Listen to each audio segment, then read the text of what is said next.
काय करतोय? व्हिडिओ काढतेस, मला वाटलं फोटो काढ. ही अशी मजा मस्ती करायला आज मी गेले होते पुन्हा एकदा माझ्या कॉलेजला, सर जी कला महाविद्यालय. 20 वर्षांनी सगळे एकमेकांशी कनेक्ट झाले आणि ठरलं की भेटायचं, ज्यांना जमेल त्यांनी भेटायचं. हळूहळू एक एक डोकी जमायला लागली, पण अजून काही जण येणं बाकी होतं. भेटायच्या आधी फक्त कॉलेजमध्ये भेटायचं हा एवढाच प्लॅन फिक्स होता, पण काय करायचं, कुठे काय खायचं हे काहीच ठरवलं नव्हतं. मग ठरवलं कुठल्या तरी फॅन्सी रेस्टॉरंटमध्ये जाण्यापेक्षा कॉलेजमध्ये असताना जिथे आणि जे खायचो तेच खायला जाऊ.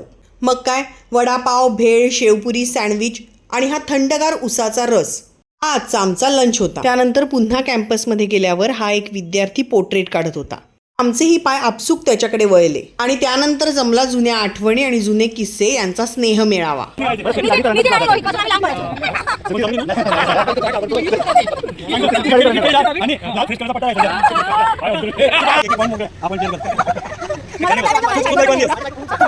यानंतर कळलं कॉलेजमध्ये ब्रेक झालाय आणि आम्ही आमच्या क्लासरूमच्या दिशेने जाऊ शकतो. म्हणून मग सगळेजण आपल्या क्लासरूमच्या दिशेने पळाले. पण आज परीक्षा चालू असल्यामुळे तिकडचे फोटो काढायला परवानगी नव्हती. मग आमचा वर्ग आणि वर्गातल्या आठवणी डोळ्यात साठवत असतानाच हे भेटले, मोरे मामा आणि सुजाता मावशी.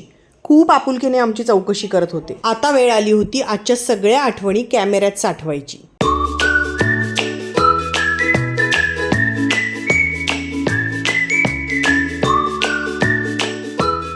या सगळ्या आठवणी कॅमेऱ्यातच नाही तर मनातही साठवून आम्ही सगळी पाखरं निघालो पुन्हा आपापल्या प्रवासाला.